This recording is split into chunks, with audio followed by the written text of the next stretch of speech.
Conjugar, Centro Português de Apoio à Pesquisa Científica e à Cultura. Acreditamos que as ciências e as artes mudam o mundo.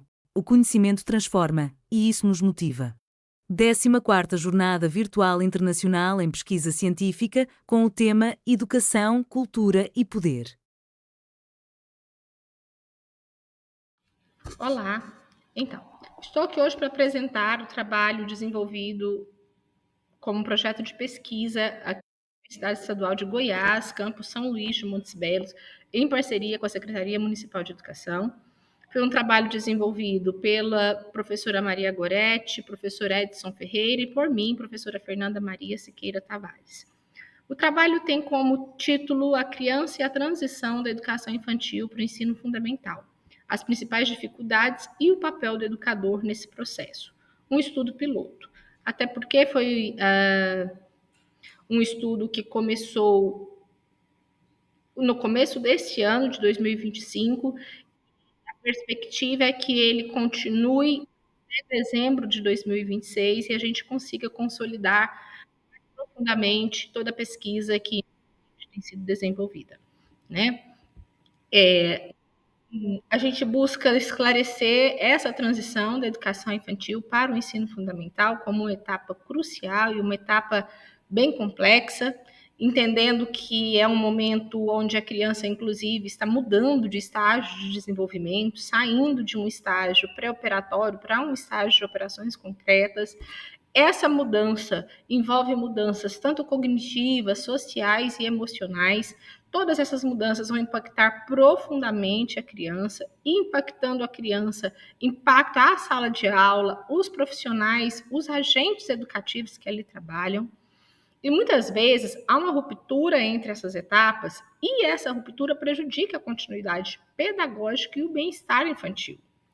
A gente percebe que quando as crianças elas passam por um processo de ruptura, elas precisam ter energia para lidar com aquilo que estão perdendo e energia para lidar com o novo, com o diferente, com aquilo que vai começar. E isso gera um certo atraso, porque ela precisa gastar energia para lidar com esses dois processos que acontecem concomitantemente. Então, é papel nosso, enquanto agentes educativos, proporcionar à criança um desenvolvimento contínuo e não cheio de rupturas durante o seu processo, né? O objetivo desse trabalho, o objetivo geral, foi analisar os desafios enfrentados pelas crianças e educadores na transição entre essas etapas. Como objetivos específicos, nós tivemos discutir a concepção histórica da infância, compreender como ocorre o processo de transição nas escolas, identificar dificuldades enfrentadas por professores e alunos e refletir sobre o papel do educador e das práticas e das políticas públicas. É importante ressaltar que hoje nós estamos vendo aqui um estudo piloto que foram feitos já alguns ajustes para que a próxima etapa do estudo possa acontecer. Então, essa versão que nós estamos hoje apresentando é realmente um estudo piloto que serviu de embasamento para os ajustes necessários para a continuidade da pesquisa, né? Como fundamentação teórica, nós ressaltamos alguns teóricos que são muito importantes nessa área da infância, tanto Arries, Vygotsky, Freire, Kramer, Corsini Nunes, Kishimoto, né? De Arries, a gente trouxe a discussão da infância como uma construção social moderna, que antigamente ela era vista como um adulto em miniatura, ela não existia uma cultura infantil, uma cultura da criança, e tudo isso é um processo muito novo na nossa sociedade e que muitos profissionais, inclusive, têm dificuldade de lidar com essa construção, né? Vygotsky trazendo a ideia para nós da importância do brincar, da mediação durante o processo de aprendizagem, da importância dos jogos, do faz de conta, da importância de ter alguém, um adulto mais capaz, que vai fazer essa intermediação para que a criança possa ter um processo contínuo de aprendizagem, consequentemente de desenvolvimento.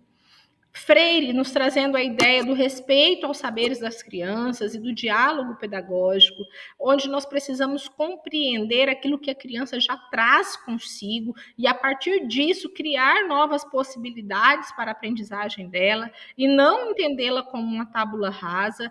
Nós precisamos respeitar tanto os saberes da criança quanto o ritmo de aprendizagem que essas crianças têm. E de Kramer, Corsino, Nunes e Kishimoto e Souza, nós trouxemos a discussão sobre a transição como continuidade e não como ruptura, entendendo que todo processo de ruptura traz um certo atraso geral na vida do sujeito, seja ele criança, adolescente ou adulto. Então, nós precisamos evitar esses processos de ruptura dentro da educação para que ela, de maneira contínua, atinja o seu ápice e a criança se torne um adulto crítico, reflexivo e pensante, né? Como metodologia, nós optamos por uma abordagem qualitativa, descritiva e interpretativa. Usamos como instrumento o questionário via Google Forms. Então, inicialmente, nós pegamos 7 escolas do município de São Luís de Montes Belos e enviamos os formulários, né? A escolha se deu. A escola precisava ter pré-escola 2 e precisava ter primeiro ano. Então, nós pegamos as escolas públicas municipais da cidade e enviamos os formulários. Já tínhamos um conhecimento prévio, havíamos conversado com esses professores e aí nós enviamos esses formulários. Só que das 7 escolas, 6 nos retornaram. Uma escola, nenhum professor retornou com os formulários.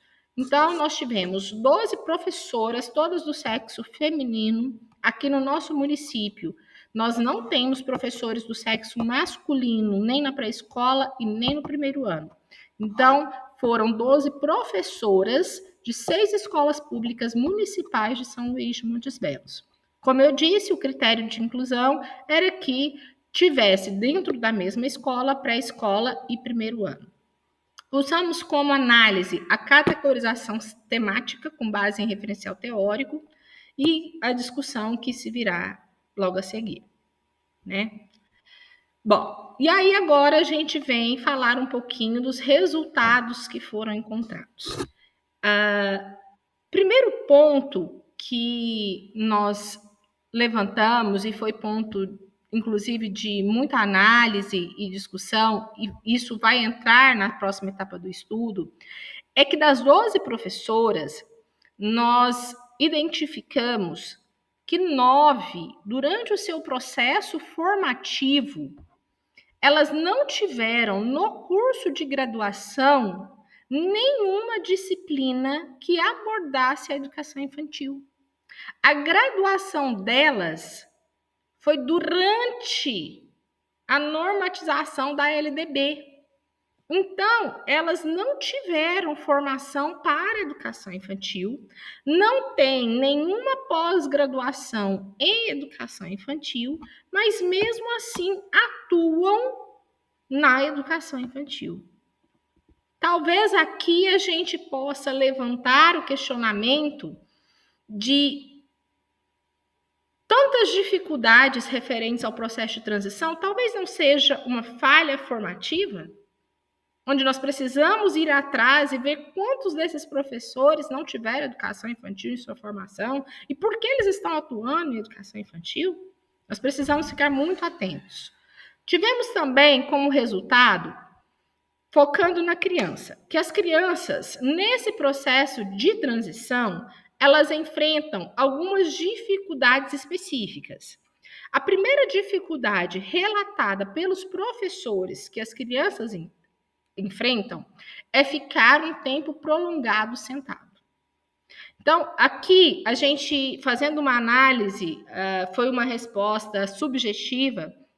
Então, os professores, eles relataram que tem muita dificuldade de colocar as crianças em fila, de colocarem, proporcionarem atividades que demandam um tempo a mais sentado, que elas não ficam. E aí, em seguida, eles colocam a grande dificuldade que as crianças têm com a redução do brincar. E a exigência de autonomia e maior carga de conteúdos. Dentre as respostas, algumas vezes elas colocam que alfabetização não é lugar de brincar, que elas têm que ter responsabilidade. As professoras relatam que lá no primeiro ano não é lugar de brincar. Quando a gente pega os documentos normativos, a gente vai entender de criança, de infância, nós entendemos que a criança de 6 anos, ela é criança. E ela tem direito de brincar. E aí vem o grande questionamento. Como é que um professor que é formado na área, mesmo não tendo tido educação infantil, mas entendendo de criança, ele afirma categoricamente que primeiro ano não é lugar de brincar?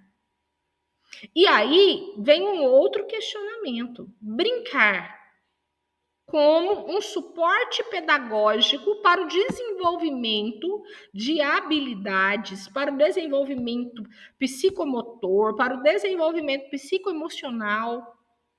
Como é que esses professores estão entendendo esse brincar?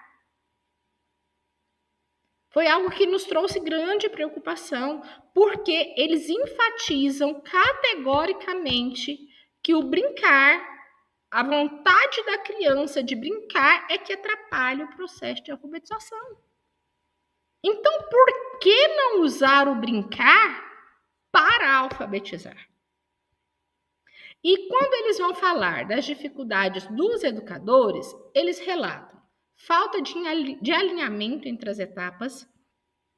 Muitos colocaram que os alunos não vêm preparados para o primeiro ano.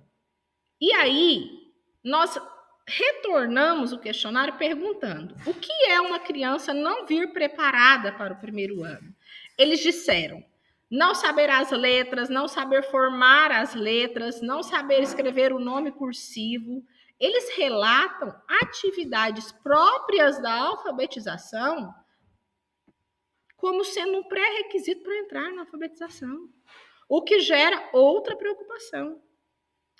Outro fator que eles colocam é pouco ou nenhuma comunicação entre professores da educação infantil e do ensino fundamental.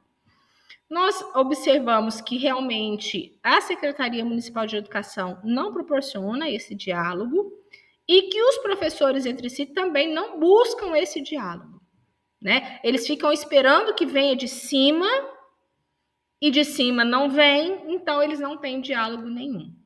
E eles também relatam carência de políticas e formações específicas para esse processo de transição. Outro fator que foi encontrado nos resultados dos questionários é que o brincar é subvalorizado e visto como não pedagógico. As professoras, principalmente de primeiro ano, elas relatam o brincar como perda de tempo. A transição, ela é tratada como ruptura e não como continuidade. E muitas professoras utilizam poucos ou nenhum recurso pedagógico adaptado para o processo de transição. Elas pegam os materiais que estão já preparados há algum tempo e elas não fazem nenhuma adaptação. Outro resultado importante é a ausência de reuniões interinstitucionais e de planejamentos integrados na própria rede, né?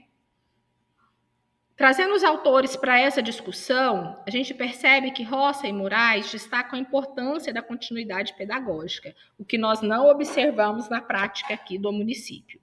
Silva vai dizer que a transição exige reorganização emocional e cognitiva.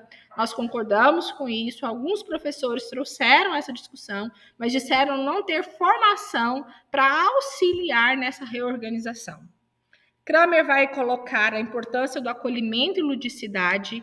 A gente percebe que, nos questionários que as professoras estão prontas para acolher, mas no que se refere à ludicidade, principalmente as do primeiro ano, não estão prontas para poder trabalhar isso. Os dados revelam uma ausência de acompanhamento sistemático na maioria das escolas.